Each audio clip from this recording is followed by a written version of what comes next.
Samazināt savu elektrības rēķinu ir vienkārši. Skaties! Atslēdz ierīces no elektrības. Ir ierīces, kas patērē elektrību nepārtraukti, pat ja tās ir izslēgtas un nedeg neviens indikators. Atvieno šīs ierīces no elektrības. Samazini temperatūru. Kamēr neviena nav mājās, samazini mājokļa temperatūru par pāris grādiem. Atgriežoties, varēs to atkal uzstādīt komfortablā līmenī un ietaupīt pašam nemanot. Tas gada griezumā ļaus krietni samazināt maksu par elektroenerģiju. Laiks jaunai tehnikai.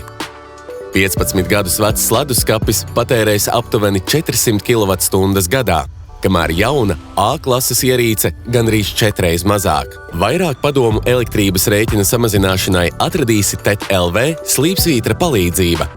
Visi energotaupības padomi noderēs gan fiksēto, gan biržas cenu tarifu lietotājiem. Ceram, ka viesām tev skaidrību. Jauku dienu! TET!